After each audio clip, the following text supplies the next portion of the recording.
My focus is on how the belief in Metteyya developed and how it was or was not represented in Thailand. In the development period, we find a number of Metteyya images. Yet after the Scotta period, depictions of Metteyya almost vanish. What is interesting, however, is that from the 13th century onward, when Theravada Buddhism became dominant, Metteyya devotion did not decline. Inscriptions and text provide abundant evidence of this devotion, but in contrast, clearly identifiable images of Metteyya are very scarce. This striking gap between the rich textual record and the limited visual representation is one of the questions of my research. In this talk, I will explore this background and consider what it tells us about the role of Metteyya in Thai Buddhism.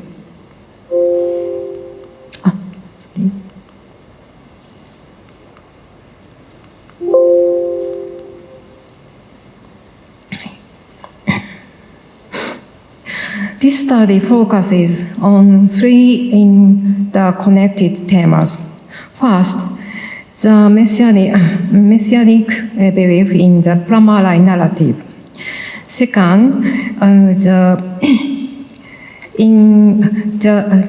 iconography of the Buddha loops on Khwan or crowned Buddha, and its link to coronation rites and legitimate succession. Third, the ideal kingship of the Dharmaraja Tirat.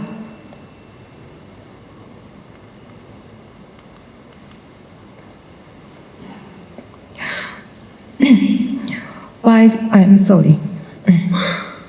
Just a moment, please.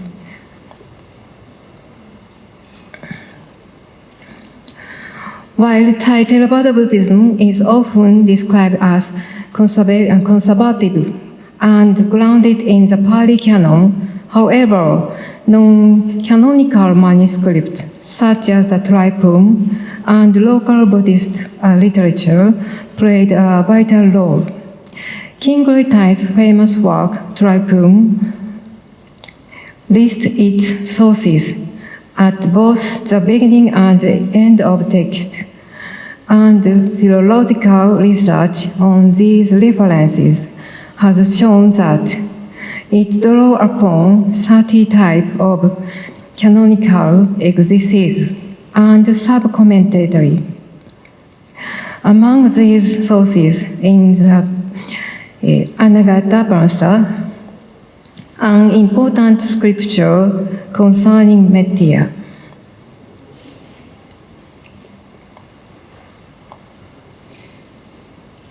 In Scotai, we can clearly see the presence of eschatological thought.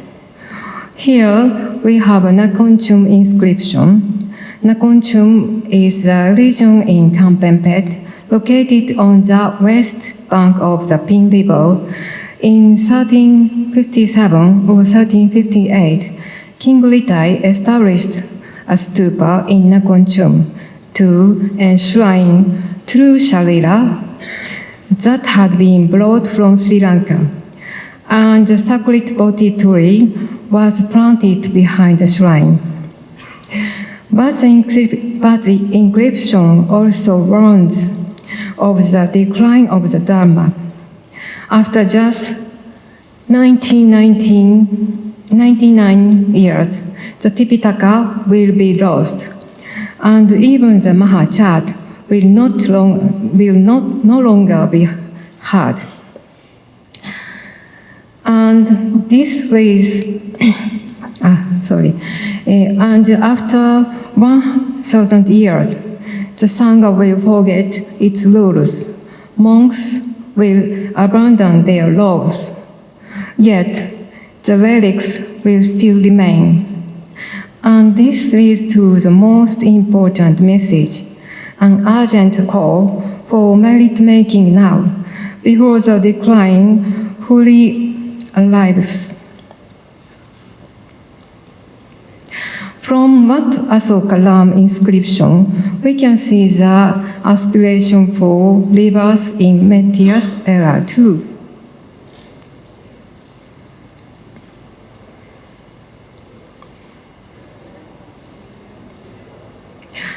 Well, the Pramala narrative is a widely cherished Buddhist story in Thailand and other Theravada Buddhist countries like Myanmar, Cambodia, and Laos. It serves as significant vehicle for disseminating Buddhist moral teaching and fostering Metteyya Bodhisatta devotion. The Pramala narrative tells of the monk who travels to hell and heaven, meets Metteyya Bodhisatta, and brings back a message of salvation for humans. Scholars categorize Pramala text into two main types. One primarily focuses on generosity, dana, and its karmic reward, with brief mentions too of hell. The second type expands upon this by including vivid description of hell and more detailed account of good and evil deed.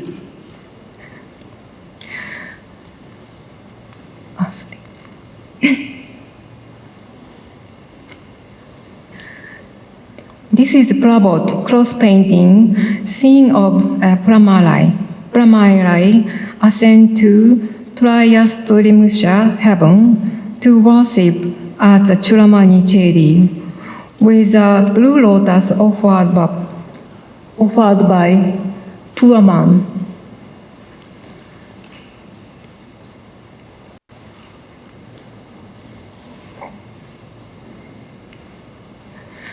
This is upper painting, scene of a descent of Metteyya Bodhisatta from Tsushita heaven. And this is mural painting, ordination hall, Wat Tsushita Ram, Tombri. Scene of Pramala preaches being in hell.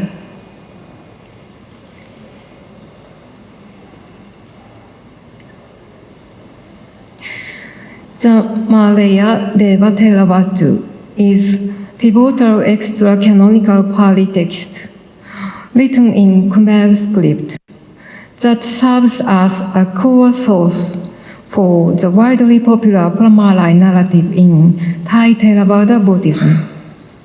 It states that those who wish to be reborn in Metteyya's era should recite or listen to the Vesantara Jataka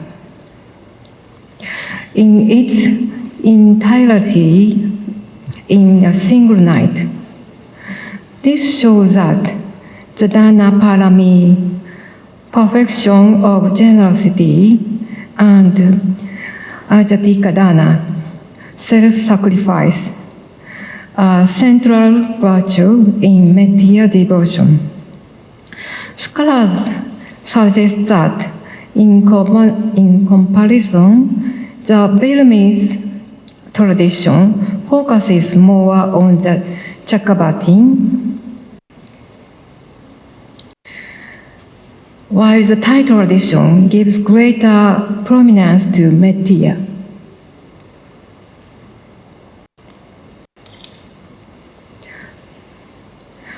In essence, Chakrabarti and Metteyya represent complementary aspects of the future golden age, one governing the world justly, and the other providing spiritual guidance and ultimate salvation.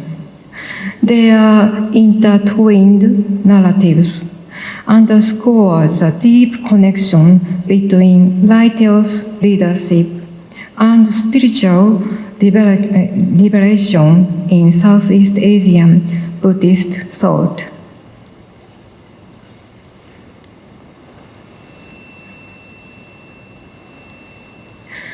Brahmalai manuscripts or painting, Metteyya is often shown in splendid ornament and sometimes with spire-shaped crown. His attire and jewelry highlight his status as a supreme celestial figure. He is frequently depicted descending from Tsushita heaven, surrounded by devas carrying offering. The bent knee posture suggests flight, and the red halo behind him symbolize his radiant nature. These scenes usually showed his descent to the Churamani Chaitya, where Brahmalai or Indra witness him. The scriptures provide little detailed description of Metteyya's physical appearance. However, painting and sculptures plays a key role in highlighting him as a future Buddha. In particular, his portrayal adorned with lavish ornament and crowned evoked the image of royalty, suggesting a close association from Metteyya's sanctity and the ideal of kingship.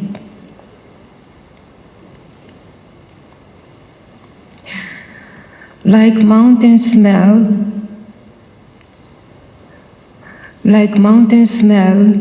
adorned with 7 treasures among mountains, like a Chakri among men. He is among the celestial beings. This description drawn from the Malaya Deva Theravada illustrated Metteyya's supreme status and majestic presence within the heavenly realms.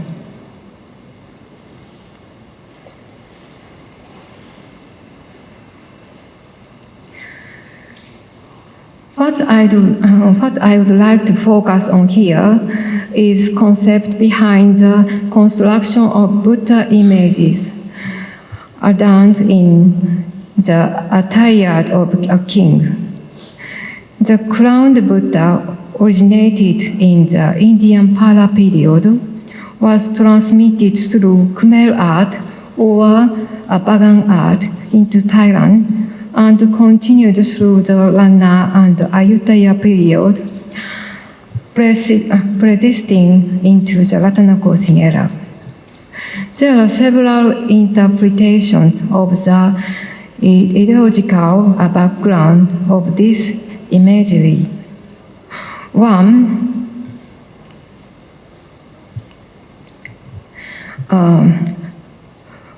explanation is that the Buddha, having once been a prince, is fittingly portrayed in imperial attire. Another view records the Buddha as a king of kings, the Chakri, or even the Supreme Buddha. A third interpretation is based on the Jampupati narrative, which tells of the Buddha putting on imperial robes to preach to the King Maha Jampupati. Finally, such representations were also believed to symbolize the future Buddha Metteyya. Here, we have an important example of Buddha image in imperial attire or crowned Buddha. This is the principal Buddha image of the ordination hall at Wat Nan Non in Bangkok. Traditionally, this statue was thought to derive from the Jambupati story, in which the Buddha is described wearing imperial robe.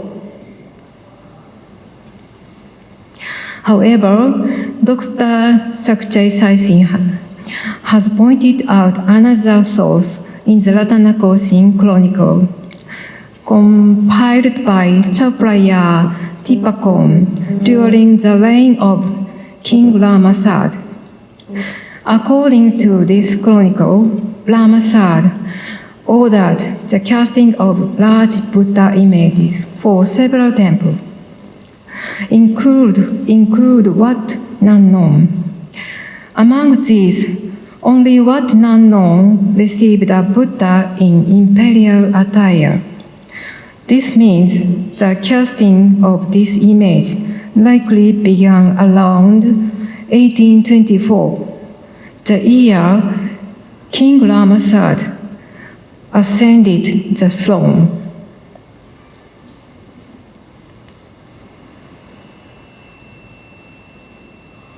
Now, let us look at the Lalita Vistara,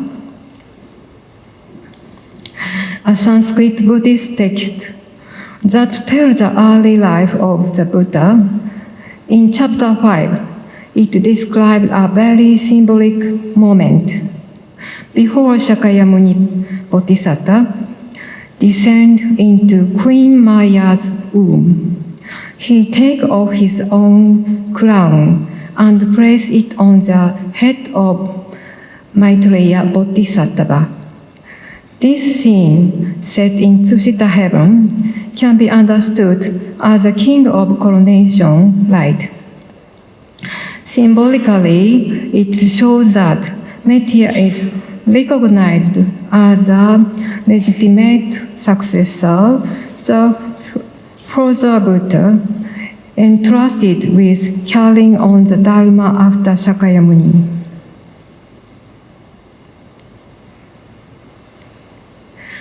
The Pali Canon does not describe Metteyya as residing in Tsushita heaven. Instead, he is simply the future Buddha who will appear during the age of the Chakravartin. The fact that the Sri Lanka Chronicle already recorded Metteyya tradition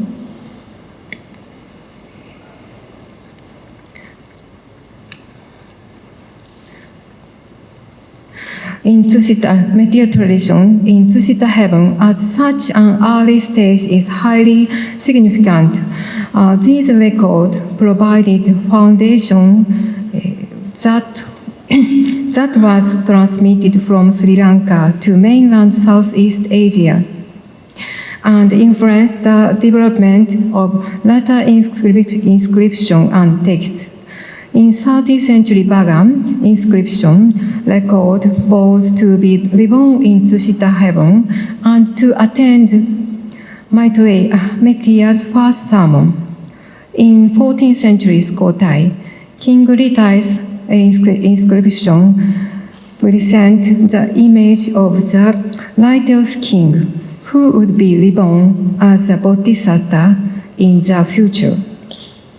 And extra-canonical texts, such as the Anagata Bransa description of Tsushita heaven. Anagata Bransa, which were accepted in Skotai, explicitly contained description of Tsushita heaven. Thus, The Tushita tradition cultivated in Sri Lanka became integrated and further transformed in the religious and political context of Southeast Asia.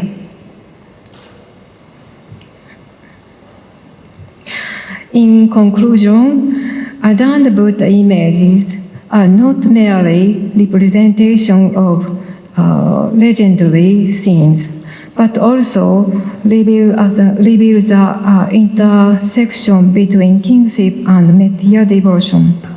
In Sri Lanka, kings who protected Buddhism were prized as Bodhisatta king, leading to the creation of adorned royal statue and even Metteyya images.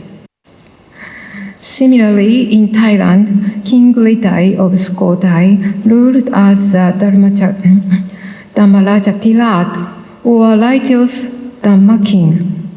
Inscription from his reign states that such a king who cultivates perfection like Metteyya and the other Bodhisatta would be reborn in the future.